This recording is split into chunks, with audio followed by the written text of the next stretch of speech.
ದೇಶದ ಯಾವುದೇ ಮಾಧ್ಯಮವು ನಿಮಗೆ ತಿಳಿಸದ ಮುಚ್ಚಿಟ್ಟಿರುವ ಈ ವಿಚಾರದ ಬಗ್ಗೆ ನಿಮ್ಮ ಪ್ರತಿಧ್ವನಿ ಬೆಳಕು ಚೆಲ್ಲುವ ಪ್ರಯತ್ನಕ್ಕೆ ಮುಂದಾಗಿದೆ. ಕೇವಲ ದ ರಿಪೋರ್ಟರ್ಸ್ ಕಲೆಕ್ಟಿವ್ ಎಂಬ ಮಾಧ್ಯಮ ಸಂಸ್ಥೆ ಮಾತ್ರ ಮೊದಲಿನಿಂದಲೂ ಈ ಎಲೆಕ್ಟೋರಲ್ ಬಾಂಡ್ಗಳ ಬಗ್ಗೆ ಸುದ್ದಿ ಬಿತ್ತರಿಸಿದ್ದು ಮತ್ತು ಇಲ್ಲಿ ಅಕ್ರಮ ನಡೆದಿದೆ ಎಂಬುದನ್ನು ಪ್ರತಿಪಾದಿಸಿಕೊಂಡು ಬಂದಿದೆ.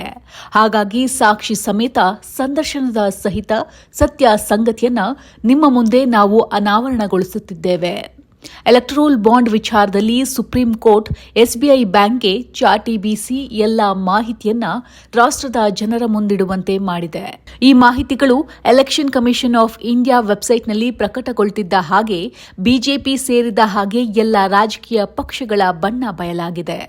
ಆದರೆ ಮಾಧ್ಯಮಗಳು ಜನರಿಗೆ ಈ ಮಾಹಿತಿ ತಲುಪದ ಹಾಗೆ ತಾತ್ಸಾರ ತೋರಿದ್ದು, ಇದರ ಬೆನ್ನು ಬಿದ್ದ ನಿಮ್ಮ ಪ್ರತಿಧ್ವನಿ ಈ ಎಲೆಕ್ಟೋರಲ್ ಬಾಂಡ್ ಬಗ್ಗೆ ನಿರಂತರ ದಾಖಲೆ ಸಮೇತ ಧ್ವನಿ ಎತ್ತಿದೆ. ದ ರಿಪೋರ್ಟರ್ಸ್ ಕಲೆಕ್ಟಿವ್ ವರದಿಗಾರನನ್ನ ಹುಡುಕಿ ಡೆಲ್ಲಿಗೆ ತೆರಳಿತ್ತು. ಅಷ್ಟಕ್ಕೂ ಈ ಬಾಂಡ್ಗಳ ವಿಚಾರದಲ್ಲಿ ನೀವು ತಿಳಿದುಕೊಳ್ಳಬೇಕಾಗಿರೋದು ಏನು ಗೊತ್ತಾ? ಈ ಬಗ್ಗೆ ಪ್ರತಿಧ್ವನಿ ಸ್ವತಃ ದ ರಿಪೋರ್ಟರ್ಸ್ ಕಲೆಕ್ಟಿವ್ನ ಪ್ರಮುಖರನ್ನ ಮಾತನಾಡಿಸಿದ್ದು. ಈ ಪತ್ರಕರ್ತರು ಈ ಪ್ರಕರಣದ ಬಗ್ಗೆ ಏನ್ ಹೇಳ್ತಾರೆ ನೀವೇ ನೋಡಿ.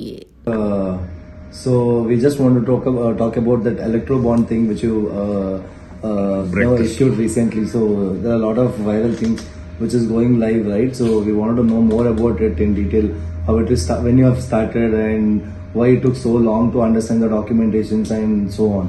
So can you please give us a little insight about it?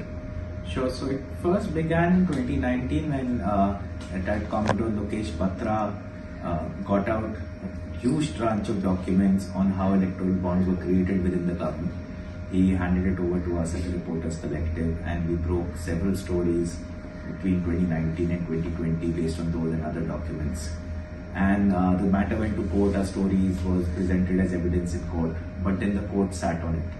And Girish then presented some more stories, and finally now when the court decided in favor of the bond being called unconstitutional, a new tranche of data has come out, and since then Girish, Tapasya and some of my other colleagues who are not here have been doing the stories. I would let them tell how and what they've cracked and what they've been up to for last 3 days. Election Commission Supreme Court ಆದೇಶ ಮೇಲೆ day before yesterday data public ಮಾಡಿದ್ರಿ.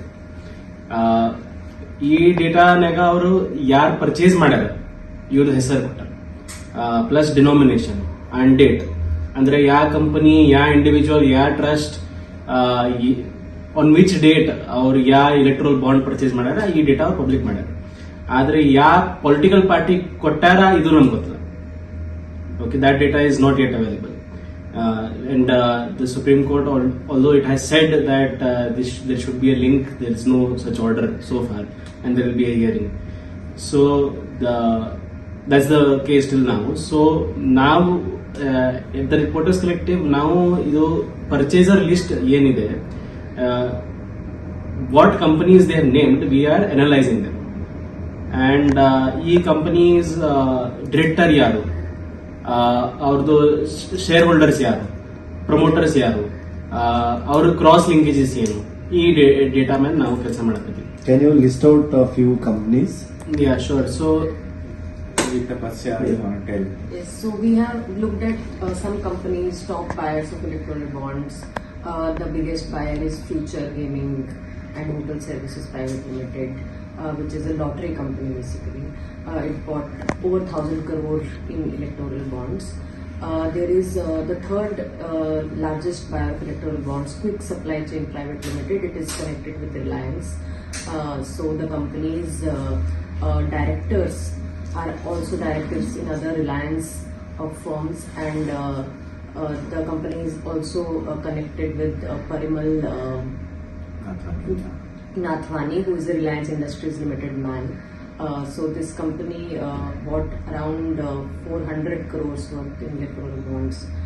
We also found that company of Kotak Group has got electoral bonds, while Uday Kotak earlier said had questioned electoral bonds. The company did end up buying electoral bonds. Girish can also tell more about.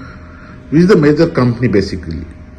What is the revenue source for those companies? So when we talk about Reliance, is this somewhere? Is this people are like trying to pay a commission through utilizing this company sources? Is there any valid documents issued so far, or did you people get this? So at the moment we can't say whether this is legal or illegal money.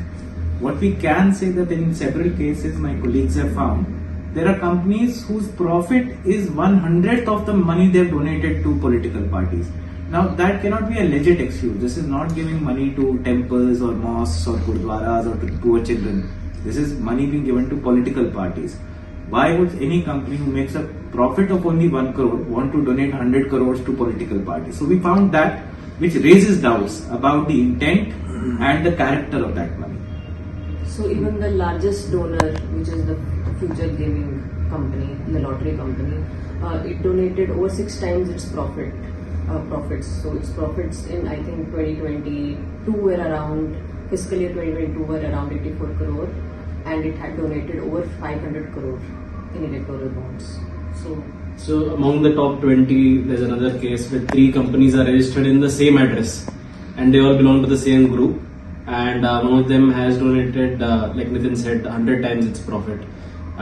We know of 2 other companies in the top 20 that belong to the RP Sanjeev Goenka group of companies, and these 2 companies were actually involved in rigging a coal auction under Modi government, and they were under CAG scanner as well. So we exposed that at the Reporters Collective through internal documents, and this shows the other side of the story. So, Okay, it's like a shell companies. no, these 2 weren't shell companies, but they used shell companies for rigging the auctions. So, Okay. Yeah. One second. I am Nitin Sethi from the Reporters Collective. For the photo. I'm the founder member of Reporters Collective. Yes. Hi, I'm Shri Girish Jalihal. I'm a reporter at the Reporters Collective. Hi, I'm Tapasya. I'm a journalist at the Reporters Collective.